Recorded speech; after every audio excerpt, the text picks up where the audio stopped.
सुंदर हो, सुंदर चरित्र, भवन, भावना, साधना असणाऱ्या आपल्या सर्वांच्या लाडक्या माननीय सुषमाताई अंधारे.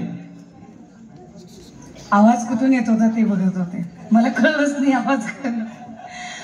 सन्माननीय विचारमंचाच्या समोरील आपण सर्व सन्माननीय परिवर्तनाच्या लढ्यात ज्या ज्या महामानवांनी महानायिकांनी योगदान दिलं त्या सर्व महामानवांना महानायिकांना विनम्र अभिवादन करत, जे आमच्यासाठी -डिग्री मध्ये या देशांच्या सीमा राखत आहेत, जे आमच्यासाठी घर संसारावर तुळशीपत्र ठेवून या देशाचा मान सन्मान अबाधित ठेवण्यासाठी अहोरात्र डोळ्यात तेल घालून सीमांवर लढत आहेत, त्या तमाम वीर जवानांना, त्यांच्या वीर मातांना, वीर पत्नींना विनम्र अभिवादन. ए दादा काही करू नको, आवाजाच आहे हा, हे चलत राहते, आवाजच काही करू नको.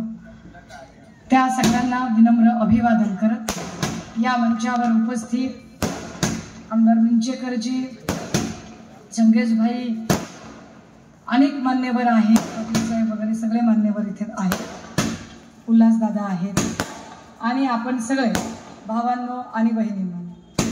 अरे कशाला लावता रे, आता ते 5 मिनिटं चालत अवघड आहे. का लावता डिस्टर्ब होते ना.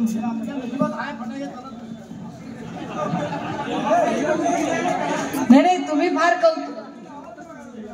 फार कौतुकानं लावली आहेत. मी म्हणजे तुमची आपुलकी आणि तुमच्या भावनांचा आदर करते. अडचण काय आहे माहितीये का, त्यांनी 11 वाजेपर्यंत जरी बोलले तरी सत्ता त्यांची असल्यामुळे पोलीस त्यांना काहीच म्हणणार नाही. आपल्यासाठी अर्धा मिनिट बी राहिला की ही कॅमेरावाला दादा लगेच तयारच आहे. तुम्हीच आहे, मला माहिती आहे, नुसत्या कटणीवरून मी ओळखते मी माणूस कोणता आहे ती, काही काळजी करू नका. त्याच्यामुळे लगेच त्यांचे रिपोर्टिंग चालू असते. रंग सावळा, सशक्त बांधा, मध्यम उंची, केस कुरळे, पोशाख साडी, भाषा मराठी, सदरील वर्णनाची व्यक्ती आपल्या हद्दीत आल्यावर तिचे भाषण दादा हो. असं 12व्या शतकात समतामूलक समाज व्यवस्थेची आधारशिला ज्यांनी ठेवली त्या महात्मा बसवेश्वरांनी समतेचा विचार सांगितला. पण सध्या समता काही दिसत नाहीये. ज्या पद्धतीचं वातावरण आहे की सत्ताधाऱ्याचा असला की तो कसाही नाचू शकतो आणि विरोधकाचा असला की त्याला कशाही पद्धतीने आम्ही अडकवू शकतो, हे जे एकूण वातावरण आहे हे समतामूलक वातावरण नाही. अशा सगळ्या वातावरणामध्ये निवडणुका होऊ घातल्या. या निवडणुका म्हटलं की आरोप प्रत्यारोपांच्या फैरी आल्या, बिगुलं आली, आश्वासनांचं पीक आलं. अशी आश्वासनं आपण 2014ला पण आणि 19ला पण ऐकली होती. त्यातल्या कुठलीही आश्वासनं आपली फार काही पूर्ण होताना दिसत नाहीये. म्हणजे त्यांनी आपल्याला सांगितलं होतं की हर एक खाते में 15 लाख रुपये आएंगे. आले का दादा तिकडे? हा, म्हणजे ज्यांच्या खात्यात आले असतील त्यांच्या हात खाली असतील बाबा. आलेत का? हात वर करा की, सांगा तरी मला. हात तुमचा खाली आहे म्हटल्यावर मला म्हणावं लागेल की तुमच्या खात्यात आले. आलेत का ताई तुमच्या खात्यात? मग सांगा की वर हात करून. अरे न घाबरता सांगा, काय करत नाही ते. हो पोलीस दादा काही करता काय तुम्ही? काय करत नाही ते, जरा हात वर करून सांगा. इकडे आलेत का कुणाच्या? हा, हे बघा बरं, इकडचे आलेत ते की पैसे होते का दिसायला गेले तर. हा बघा, आता इकडे 50,000, मला ते 50 खोक्याचं गणित माहिती होतं. इकडे 50,000चा वेगळा अजून आकडा आलाय. म्हणजे 50 खोके आणि वर 50,000 बी. जाऊ द्या दादा, घराला कमी पडतील. 10 कोटीचं घर बांधायला काढले, त्याच्यात पुढे कमी पडलं तर काय करायचं? काय सांगावं त्याला? असते जाऊ द्या दादा हो. ही निवडणूक ग्रामपंचायतीची नाही, ही निवडणूक नगरपालिकेची निवडणूक नाही, ही निवडणूक या देशाचं भवितव्य ठरवणारी निवडणूक आहे. ही निवडणूक जागतिक स्तरावर भारतातल्या लोकांचा बौद्धिक स्तर काय आहे ते बौद्धिक स्तर सिद्ध करणारी आहे. मी असं का म्हणते माहितीये का, 1990ला काही पिक्चर निघायचे बघा, 80-90ला. त्या 80-90च्या पिक्चरचे काही ठरलेले फॉर्म्युला असायचे आणि ठरलेल्या स्क्रिप्ट असायच्या, हिरो, हिरोईन, विलन आणि ते सगळं. आणि त्याच्यातली जी हिरोईन असायची की नाही, ती हिरोईन मोठी बिचारी इनोसेंट असायची, निष्पाप भाबडी बिचारी, लय निष्पाप. अख्ख्या जगाला माहिती असायचं तिचा बाप खुनी आहे, गुन्हेगार आहे, स्मगलर आहे, दरोडेखोर आहे, चोर आहे, डाकू आहे, अख्ख्या गावाला माहिती. त्या बिचारीला काय बी माहित नसायचं. तशी गत इथं भाजपच्या भक्तांची झाली आहे. अख्ख्या जगाला माहिती आहे की त्यांचा नेता काय आहे काय नाही. भक्तुल्ल्याला मात्र काय माहित नाही बघा. भक्तुल्य आपली नुसती शांत बसून फक्त मेसेज टाईप करतात, फक्त मेसेज टाईप करतात, दुसरं काय करत नाहीत ते. आणि त्यांचं ठरलेलं आहे, त्यांच्या विरोधात गेला की देशद्रोही, आणि त्यांच्या बाजूला बोलला की देशभक्त, त्यांच्या विरोधात असला की भ्रष्टाचारी, आणि त्यांच्याकडे आला की लगे वॉशिंग मशीन मध्ये टाकलेला असतोय. काय कमाल आहे. आपण कधीतरी याचा विचार केलाय का? म्हणजे ते जेव्हा, आणि जाहिरातीचं युग, मी आता मागच्या गावात सांगत होते, जाहिराती एवढ्या चालू केल्यात ना त्यांनी, चिकार जाहिराती. मला सांगा, काँग्रेसनं आपल्याला 14 लशी दिल्या दादा, 14. तुमच्या माझ्या दंडावर आहे, ठिपका आहे तुमच्या माझ्या दंडावर. आपल्याला जाहिराती दिल्या, देवीचा ठिपका आहे ती, आहे की नाही? सगळ्यांच्या दंडावर देवी काढलेली आहे. पहिले मोठे मोठे कोरत होते, आपण जरा बारीक बारीक आले त्याच्यात. मला सांगा, देवी, पोलिओ, ट्रिपल, BCG, धनुर्वात, गोवर, एवढ्या लशी काँग्रेसनं दिल्या. एकदा तरी जाहिरात केली का? काँग्रेसनं जाहिरात केली नाही. ह्यांनी एकच लस दिली कोरोनाची, एकच. मी तर 600 रुपये भरले हो, माय बापाच्या इमानदारीनं स्वतःचे पैसे दिले मी. ह्यांनी एक लस दिली आणि त्याची केवढी जाहिरात. लगेच म्हणलं सर्टिफिकेट काढा. काढलं आपण. पैसे किती? 100 रुपये. 100 रुपये सर्टिफिकेट काढलं की नाही? आणि फोटो कुणाचा? मोदी बाबाचा. सर्टिफिकेट कुठे उपयोगाला आलं दादा? नोकरीला लागलं सर्टिफिकेट, घरकुलच्या अर्जाला लागलं सर्टिफिकेट, MIDCत लागलं सर्टिफिकेट, MPSCचा फॉर्म भरताना लागलं सर्टिफिकेट, ड्रायव्हिंग लायसन्सच्या वेळेला लागलं सर्टिफिकेट, धरणग्रस्त काढताना सर्टिफिकेट लागलं का? हा, घर घेताना सर्टिफिकेट लागलं का? मग कशासाठी काढलं? मग का 140 कोट गुणिले 100 रुपये एवढे पैसे सरकारच्या खजिन्यात का घेतले? म्हणजे माल तो माल, ऊपर से ताल. आमचे पैसे पण घेतले आणि वर मिजाज त्यांची. अहो, कुठं कुठं फोटो नाही, कुठं कुठं फोटो नाही. तिकडं आम्ही डिझेल पंपावर चाललोय. वाढलेला डिझेलचा भाव बघून आपले चेहरे पडताय. आपले चेहरे 12 वाजलेले आणि हसरा फोटो कुणाचा? मोदी बाबाचा. सुलभ शौचालय बांधली हो त्यांनी.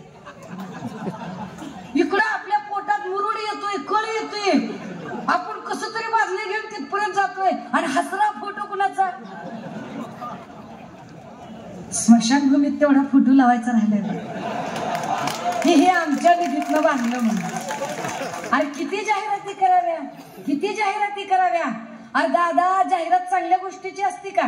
ही तर निबांड पोरं, जी पोरं रोज मोबाईल घेऊन बसतात, है की नाही? नेटफ्लिक्स बघ, Amazon बघ, काय काय बघत राहतात. काय त्याच्यामधल्या ज्या जाहिराती येतात, जाहिरात चांगलं पुस्तक वाचायची येते का त्याच्यात? नाही. जाहिरात चांगल्या कॉलेजची येते का? नाही. जाहिरात चांगल्या एज्युकेशनल ट्रेडची येते का? नाही. तब्येतीला तूप चांगलं आहे, तुपाची जाहिरात येते का? बदामाची जाहिरात येते का? नाही. जाहिरात कशाची यायली? जंगली रमी प्याव ना महाराज. जाहिरात कशाची आहे? बोलो जुआ केसरी. जाहिरात कशाची आहे? खूप जमेगा रंजक मिल बैठेंगे 3 यार आप मैं और गाक पाइपर. थोडक्यात काय? जाहिरात वाईट गोष्टींची असते. जाहिरात वाईट गोष्टींची असते. टीव्हीवर एवढ्या सगळ्या मोदींच्या जाहिराती दिसतात कारण ते वाईट विचारांचे लोक आहेत. कारण त्यांनी जाती जातीमध्ये, धर्मामध्ये भांडणं लावलेली आहेत. त्यांनी प्रयत्न केला की इथला कुठलाच धर्म कुण्या गोविंदाने नांदला नाही पाहिजे. काय म्हणून काय मत वाटताय?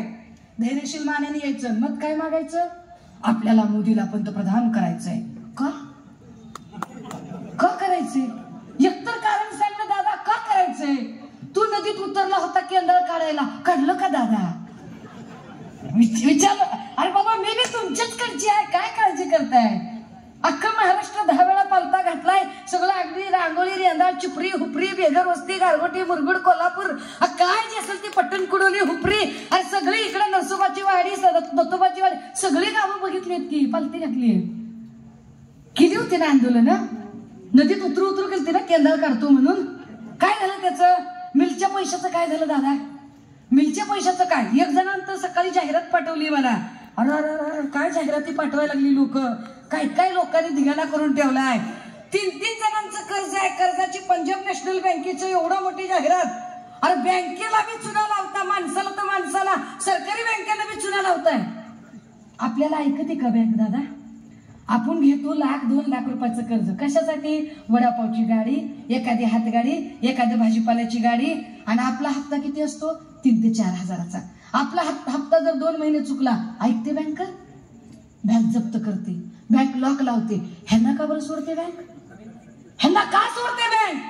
पंजाब नॅशनल बँकेकडे 3-3 लाखांचे बाप लेकाचा सगळ्यांचा फोटो, तिथं आईचा फोटो, पोराचा फोटो, सगळ्यांचा फोटो आला. का बँकेने सोडून दिलं? क्योंकि ये मोदी की गारंटी है. ये मोदी की गारंटी है कि वो बीजेपी में है तो उसको कुछ नहीं होगा. मोदी की गारंटी क्या है भैया? तलाट्याचा पेपर 200 मार्काचा निघाला आणि 200 मार्काच्या पेपर मध्ये पोराला किती मार्क मिळाले? 212, 216. ये मोदी की गारंटी है. यही मोदी की गारंटी है. मोदी की गारंटी क्या है? जितने बड़ा भ्रष्टाचार उतनी बड़ी एंट्री. ये मोदी की गारंटी. जितना बड़ा भ्रष्टाचार उतनी बड़ी एंट्री. यही मोदी की गारंटी. म्हणजे काय की समजा एखादा जर म्हणाला, हा चला चला प्रफुल्ल पटेल तुमचं काय साहेब, माझे 149 कोटीचा घोटाळा. हा ठीक आहे बघतो बाजूला ये, पण तू अजून कोणाला तरी घेऊन ये. अशोकराव तुमचा किती घोटाळा? साहेब माझा आदर्शचा. ठीक आहे, तुला राज्यसभा दिली. हा चल घे. हा दादा तुमचा कितीचा घोटाळा? मी माझी तारीफ मी काय करू साहेब तोंडानं. आणि लोकच म्हणले की साहेब माझा घोटाळा 70,000 कोटीचा. अरे वा मोठा घोटाळा, तुला डीसीएम करतो. चल लगा डीसीएम. जितना मोठा भ्रष्टाचार उतना मोठा एंट्री. यही मोदी की गॅरंटी. मोदीच्या गॅरंटीत गोरगरिबाचं नाही काही खरं दादा हो. आठवा तुम्ही, आमच्याकडे 10 वर्षापूर्वी डीएड 12वी झाल्या लेकरू आम्ही डीएडला पाठवत होतो. डीएडला नंबर लागण्यासाठी लोक लाख किती खेटे घालायचे. 2 लाख जाऊ दे, 4 लाख जाऊ दे, पण डीएडला नंबर लागू दे म्हणायचे. का? डीएड झाल्याबरोबर नोकरी लागते म्हणायचे. आता काय झालं बरं? गेली 10 वर्ष झाली. आहे डीएडच्या पोराला नोकरी? हा, डीएड झालं की पोरग बीएड करतंय, बीएड झालं की एमएड करतंय, एमएड झालं की बीपीएड करतंय, बीपीएड झालं की एमपीएड करतंय, टीईटी देतंय, सीईटी देतंय, पुन्हा टीईटी देतंय. अरे DEd, BEd, MEd, MPEd, BPEd मध्ये डी निघून चालला, बी निघून चालला, एम निघून चालला, पी निघून चालला, एड तेवढं शिल्लक राहिलंय. हाय रोजगार कुणाला? आहे नोकरी? आरोग्य सेवकाची भरती काय त्याचा अंजाम? काय दवाखान्याची भरती, नर्सची भरती, अंगणवाडी सेविकांची भरती, पोलीस भरती, तलाठी भरती, ग्रामसेवक भरती, शिक्षक भरती, कुठल्या भरत्या झाल्या? काय परिस्थिती आहे? स्टेट बँक ऑफ इंडिया असं सांगते की आमच्याकडे सगळ्यात जास्त पैसा कशाचा आहे? तर आमच्याकडे सगळ्यात जास्त पैसा हा व्हेकल लोनचा नाही, होम लोनचा नाही, व्याजदराचा नाही, सेव्हिंगचा नाही, फिक्स डिपॉझिटचा नाही. मग आमच्याकडे पैसा कशाचा? तर बँक सांगते आमच्याकडे सगळ्यात जास्त पैसा जो आहे तो नोकऱ्यांचा, चलनाचा पैसा आहे. नोकऱ्यांचं चलन म्हणून पोरांनी जे अर्ज भरले, अर्जासोबत जो चलन दिलं त्याचा पैसा सगळ्यात जास्त आहे. दादा हो, 200 जागा निघाल्या होत्या तलाठ्याच्या. 200 जागांसाठी अर्ज किती गेले पोरांचे? 18 लाख पोरांनी अर्ज केले. 18 लाख पोरांनी अर्ज केले म्हणजे एका अर्जाला 1000 रुपयाचं चलन. एका अर्जासाठी 1000 रुपयाचं चलन, त्याच्यासोबत 200 रुपये कम्प्युटरचे फीस भरणाऱ्याचे. परीक्षा कुठं होते? परीक्षा अब्दुल्लाट मध्ये होत नाही, परीक्षा जयसिंगपूर मध्ये होत नाही, चिपरीमध्ये होत नाही, हुपरीमध्ये होत नाही, पट्टणकुडोलीत होत नाही, गारगोटीत होत नाही, मुरगुडात होत नाही. परीक्षा कोल्हापुरात होते. म्हणजे गावाकडून जिल्ह्याच्या ठिकाणी त्या पोराला परीक्षेला जायचं म्हणजे 500 रुपये पुन्हा खर्चावे लागते.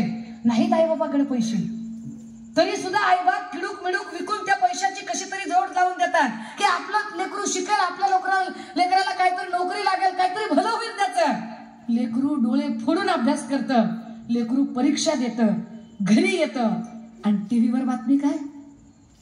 पेपर फुटला, आरोग्य सेवकाचा पेपर फुटला, शिक्षक भरतीचा पेपर फुटला. अरे पेपर फुटले ठीक आहे, पण आमच्या ज्या लाखो पोरांनी 1,000 रुपयाचं जे चलन भरलं त्याचं काय? 18 लाख पोरांनी 18 लाख गुणिले 1000 किती झाले पैसे? केवढा मोठा घोटाळा आहे. याच्यावर कधीच बोलत नाही, कारण घोटाळ्यांवर बोलायचं नाही, कारण टीईटी सीईटी याच्यात अडकलेला अब्दुल सत्तार त्यांच्या खात्याचा मंत्री. यही तो मोदी की गॅरंटी. समजे नाही हम दादा हो. ही निवडणूक का गरजेची ती लक्षात घ्या. गेल्या 10 वर्षात कुठलीही नोकर भरती निघाली नाही. नोकर भरती नाही म्हणून आमच्या लेकरा बाळांनी कुठेतरी पुण्या मुंबईत जाऊन कंपनीत काम करायचं कंपन्या नाही. कंपन्या कुठं? कंपन्या सगळ्या गुजरातला. आमच्याकडे एकही कंपनी नाही. मग पोरांनी काय करायचं? पोरगा आपलं मोबाईल घेऊन असंच करतंय. ते नुसतं असं करतंय. कर लो दुनिया मुठ्ठी में. अंबानीचं सगळं भलं. पोरगा आपलं पर डे 1.5 GB डाटा. सोच नहीं रहे हैं हम. पर डे 1.5 GB डाटा और खाने को नहीं आता. इसका क्या? खायला काय आहे आम्हाला? ते आम्हाला 5 किलो राशन दाखवतात. अरे 5 किलो राशन शिजवण्यासाठी 1250 रुपयाचा गॅस विकत घ्यावा लागतोय. त्याचं काय? महागाईवर कोणी बोलायचं? 400 रुपयाचा गॅस 1250 रुपयावर गेला. शेतमालाला भाव नाही, सोयाबीनला भाव नाही, कापसाचा भाव नाही, कांदा निर्यात बंदीचं धोरण चुकीचं. ऊसाच्या भावाचं काय झालं मी वेगळं सांगायची गरज नाही. हापूस असेल, काजू असेल, फळबागा असतील, यांच्या आयात निर्यातीवरचं धोरण सगळं चुकलेलं. बरं ह्यावर बोलणार कोण? तर बोलायला चांगली तर माणसं लागतात दादा. बोलायला चांगली माणसं पाहिजेत. अरे पण आपल्याकडे एक्साईज खाताय. एक्साईज म्हणजे काय? दारू, विडी, सिगारेट, तंबाखू याला कंट्रोल करणारं खातं कुणाकडं? शंभूराज देसाईकडे. दारू, विडी, सिगारेट हे सगळं खातं ज्याच्याकडे आहे त्यानं कंट्रोल केलं पाहिजे की नाही ह्या गोष्टीवर. आणि तेच सभागृहात क्या सत्तार भाई देते क्या चुना है मेरे पास तंबाखू. म्हणून माणसं बदलायची. काय पद्धत आहे? ज्याला आम्ही आरोग्यमंत्री केलंय त्याला कळत नाहीये हातीपाय नावाचा रोग डासानं होतो का अजून कशानं होतो. आणि ह्याच्यावर अरे ज्याला कुळव कळत नाही, रुंद कळत नाही, खुरप कळत नाही, दुबार पेरणी कळत नाही, ज्याला धूळ पेरणी कळत नाही, आंतरपीक कळत नाही, प्रपोषण कळत नाही, खतांचं प्रपोषण कळत नाही, तो आमचा कृषी मंत्री. आणि मुख्यमंत्री त्याच्यापेक्षा कहर. MPSC ची पोरं त्यांच्याकडे प्रश्न घेऊन गेली तर ते म्हणतात मी तुमचा प्रश्न लवकरच निवडणूक आयोगाकडे देईल. काय सगळी येड्याची जत्रा आणि कारभारी सत्रा झाले दादा हो. ही चूक सुधारायची आहे म्हणून ही निवडणूक गरजेची आहे. आपल्याला चूक सुधारायची आहे. ही जी सगळी कारण सगळा असा जो काही बाजार भरला. अरे ज्या संसदेमध्ये आम्ही भाषणं ऐकायचो, आम्ही अभ्यास करायचो. मी राज्यशास्त्राची विद्यार्थिनी म्हणून कितीतरी भाषणं काळजीनं ऐकायची, वाचायची. मला अशी वाटायची की इतकी सभ्य, इतकी सुसंस्कृत माणसं. कुठे गेला तो सुसंस्कृतपणा? कुठे गेली ती सभ्यता? काय पद्धतीचं राजकारण आहे दादा हो. 2019ला आपण आपल्या बोटाला शाई लावली होती का चुना लावला होता? एवढा प्रश्न पडावा अशी अवस्था तयार झाली. आपल्याला म्हणजे दर 2 तासांनी व्हॉट्सअप चेक केल्यासारखा माणूस चेक करावा लागतोय. हाय का आपल्या पक्षात गेला कुठे म्हणून.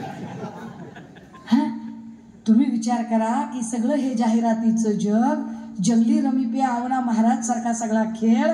मोदी फक्त जाहिराती दाखवतात. परंतु इथे आल्यानंतर मत मागताना मोदी असतील किंवा मोदींचे भक्तुल्य असतील, धैर्यशील माने असतील किंवा धैर्यशील मानेंचे काही खबरे खुबरे असतील, इथे खबरे असतील तर त्यांनी मोबाईल चालू ठेवावे, ऐकवावं.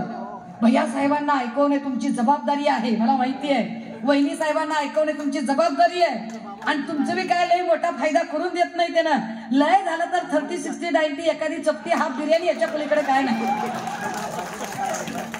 काय ह्याच्या पलीकडे काय नाही मोठं गणित नाही. राजे हो ही निवडणूक ही चपटी बिर्याणीची निवडणूक नाही. ही निवडणूक आम्हाला आमच्या देशाचं, आमच्या तरुणांचं भवितव्य घडवणारी आहे. जर 10 वर्षामध्ये इथे एकही नोकर भरती झाली नाही. एक साधं उदाहरण मी आपल्याला सांगते. बी फार्मसीच्या एका वर्षात एका कॉलेजमधनं 200 पोरं बाहेर पडतात. एका जिल्ह्याला साधारणतः 15 कॉलेज म्हणजे 3000 विद्यार्थी बाहेर पडतात. राज्याचा विचार केला तर सरासरी 1 ते 1.25 लाख पोरं बी फार्मसीची दर वर्षाला बाहेर पडतात. बी फार्मसी केलेलं पोरगं काय काम करतं? तर बी फार्मसी केलेलं पोरगं फार तर मेडिकल दुकान टाकतं किंवा गोळ्या औषध बनवणाऱ्या कंपनीत नोकरी करतं. सगळ्या पोरांना मेडिकलचं दुकान टाकणं शक्य आहे का? 1.25 लाख पोरं जेव्हा वर्षभरात बाहेर पडतात त्यावेळेला फार तर 25 ते 30 हजार पोरं फक्त मेडिकलचं दुकान टाकू शकतात. उरलेल्या 70,000 पोरांचं काय? तर 70,000 पोरांना गोळ्या औषध बनवणाऱ्या कंपन्यांमध्ये नोकरी शोधावी लागते. पण महाराष्ट्रात गोळ्या औषध बनवणारी कंपनी आहे का? तर नाही. सत्ता असताना आमचे नेते सन्मान्य आदित्यजी यांनी मल्टीड्रग्ज प्रोजेक्टचा MOU केला होता. हा मल्टीड्रग्ज प्रोजेक्टचा MOU झाला असता तर दरवर्षी जी लाखभर पोरं बाहेर पडतात त्या पोरांना रोजगार मिळाला असता. कंपन्या इथे उघडल्या गेल्या असत्या. पण मध्ये सत्तांतर झालं आणि सत्तांतर झाल्यावर गुजरातच्या मुनिमांनी इथे काय केलं? हा सगळाच्या सगळा प्रोजेक्ट अहमदाबादला वळवला. आता आमची पोरं नोकरी शोधायला तिकडे जातील. आता ही सगळी पोरं नवीन शिकलेली बिन लग्नाची पोरं तिकडे जाणार, म्हणजे मेस तिथली घेणार, लॉन्ड्री तिथली घेणार, रूम किरायाने तिथलीच घेणार, गेला बाजार अर्धी पोरं लग्न करून तिकडेच सेटल होणार. अर्थकारण गतिमान तिकडचं झालं. आम्ही काय पाप केलं? गुजरात पाकिस्तान मध्ये नाही राजे हो, गुजरात भारतातच आहे. अरे पण गुजरातचा कारभार बघायला गुजरातचा मंत्री आहे की तुम्ही आमचं बघा ना. आम्ही तुम्हाला निवडून दिलं ना, तर यावर ते काहीच बोलत नाहीत. आत्ता सुद्धा दादा हो, महात्मा बसवेश्वरांचा विचार शिवेश्वर महारात्रीचा काय कवे कैलासे असं जेव्हा सांगतात बसवेश्वर, तेवढा बसवण्णाचा विचार हा समतेचा विचार आहे. बसवण्णाचा विचार हा सगळ्यांना एका ओळीमध्ये मानणारा विचार आहे. पण काय केलंय लोकांनी? हे कोल्हापूरच्या पंचक्रोशीतली माणसं तुम्ही प्रचंड पुरोगामी विचारांनी भारावलेली, बसवण्णाच्या विचारांनी, शाहू महाराजांच्या विचारांनी भारावलेली तुम्ही माणसं, पण काय विखारी प्रचार करतात? काय प्रचार चालू आहे भाजपचा? एकीकडे ते म्हणतात विश्वगुरु, अरे विश्वगुरु आहे तर विकासाच्या बाता मारा ना. काय विकास केला ते सांगा ना तुम्ही. का कुणाच्या खात्यात 15 लाख आले नाही? का दरवर्षी 2 कोटी पोरांना रोजगार मिळाला नाही? काय आहे इथल्या महिलांची अवस्था? मणिपूरमध्ये 2 माय मावल्या नागवल्या जातात, त्यावर चकार शब्द कुणी काढत नाही. बिल्किस बानूच्या आरोपींना पेढा भरवणारे हेच लोक असतात. आणि अथलेटिक्स खेळणाऱ्या आमच्या माय मावल्या जेव्हा भाजपचा खासदार ब्रिजभूषण सिंगवर लैंगिक शोषणाचे आरोप करतात, त्यावेळेला तिची साधी FIR लिहून घेतली जात नाही. खासदार सुप्रिया सुळेंच्या बद्दल पब्लिक डोमेन मध्ये वाईट आणि वाह्यात पद्धतीनं बोलणारा यांचाच आमदार असतो. काल एक इथला आमदार माझ्याबद्दल काहीतरी वाह्यातपणे बोलला, राजेश क्षीरसागर. मला कोणीतरी चंग पाठवला. नाही, ह्यांना गद्दार शब्द कमी पडतोय हो. आपण आता वेळ कमी आहे म्हणून मी खूप फास्ट बोलायला लागले जरा. आता माझं काय झालंय, 18 रीलचा पिक्चर मला 10 रील मध्ये संपवायचं म्हणून फास्ट बोलायला लागले. लक्षात घ्या, मी एवढ्या स्पीडने कधी बोलत नाही, पण वेळ कमी आहे माझ्याकडे. काय केलं या लोकांनी? महिलांना सुरक्षितताच नाही राजे हो. महिलांकडे बघण्याचा सगळा दृष्टिकोन घाणेरडा करून टाकला. काय महिलांवर टिप्पण्या, काय महिलांबद्दल बोलतात, काय वाईट पद्धतीने कुचाळक्या करतात. हे ज्या पद्धतीने बोलतात, तुम्ही विचार करा, जर खासदार सुप्रिया सुळेंबद्दल हे वाईट बोलू शकतात. माझ्याबद्दल एका आमदाराने टिप्पणी केली आणि मी पोलीस स्टेशनला गेले. एकाही पोलीस स्टेशनला माझी तक्रार लिहून घेतली नाही. जर मला आणि सुप्रिया सुळे यांना जर पोलीस जुमानत नाही, तर गावखेड्यातल्या बांधावरच्या काम करणाऱ्या शेतकरी, कष्टकरी, आमच्या गरीब आया बहिणींची तक्रार ही काय लिहून घेते? आणि पोलीस किती दबावात हो. अरे काल परवापर्यंत आपल्याकडे एखादा गुन्हा घडताना माणसं रात्रीच्या अंधारात गुन्हा घडायची. आता काय परिस्थिती आहे? अहो, फेसबुक लाईव्ह वर गोळ्या घालायली एकमेकांना माणसं. पोलीस स्टेशन मध्ये जाऊन गोळ्या घालायला लागली माणसं एकमेकांना. कल्याणचं प्रकरण आपण सगळ्यांनी बघितलं. काय पोलिसांचा धाक राहिला नाही? का पोलिसांचा धाक राहत नाही? एखादा नितेश राणे सारखा त्यांचा माणूस उठतो आणि तो सांगतो, काय करायचं ते करून घ्या रे, आपला बाप सागर बंगल्यावर आहे. मला प्रश्न पडला, मला जेवढं माहिती आहे तेवढा नारायण भाऊ तर कणकवलीत राहतात. तरी मी म्हणलं काय सांगता येत नाही बाबा, पत्ता बदलला असला तर. बघितलं सागर बंगल्यावर कोण राहते, तर देवा भाऊच. नारायण भाऊच्या जीवाला काय वाटलं असं? काय वाटलं असं? काय नितेश राणेची भाषा आहे की एवढं सगळं बोलताना नितेश राणेला ज्या वेळेला तो वारंवार हिंदू मुस्लिम दंगलीची भाषा करतो. मुस्लिम समाजाबद्दल आम्हाला अभिमान आहे आणि अभिनंदन केलं पाहिजे मुस्लिमांचं की त्यांच्या एवढ्या चिथावणीखोर भाषेला एकही मुसलमान बळी पडला नाही आणि दंगल होऊ दिली नाही.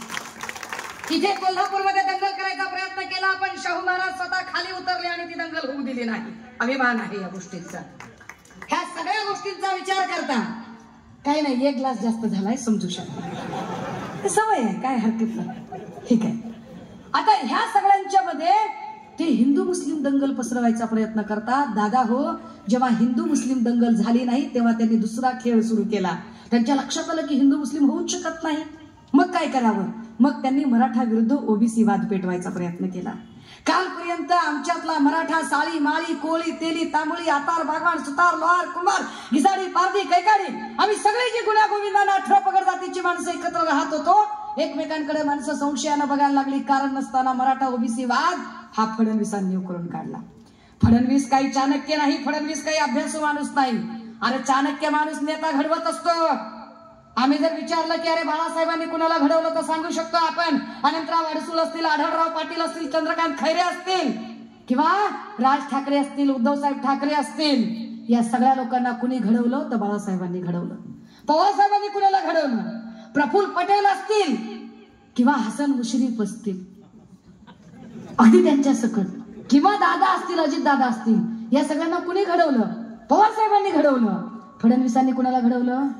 फडणवीसांनी माणसं घडवली नाही, फडणवीसांनी नेते घडवले नाही, फडणवीसांनी नेते चोरले. जे म्हणतात की अरे भाजपचा हा सगळे ऍडव्हर्टाईज आहे दादा, हो फुगा आहे, फुगा, हा सगळा जाहिरातींचा फुगा आहे. यांना तमिळनाडूत कुणी एंट्री देत नाही, केरळमध्ये कुणी हिंग लावून विचारत नाही, तिकडे ममता बॅनर्जी पश्चिम बंगालमध्ये तट देऊन लढत आहेत, तेजस्वी यादव शड्डू ठोकून उभा आहे, केजरीवालची भीती वाटते म्हणून त्यांना आत टाकलंय. आंध्र कर्नाटकची परिस्थिती तुम्हाला माहिती आहे, आणि महाराष्ट्रात खात्रीनं सांगते महाविकास आघाडी 30+ आहे. मग असं सगळं असतानाही ते जेव्हा 45 पार म्हणतात, अरे जर भाजपला एवढी विश्वास असता स्वतःबद्दल तर भाजपने एवढे पक्ष का फोडले?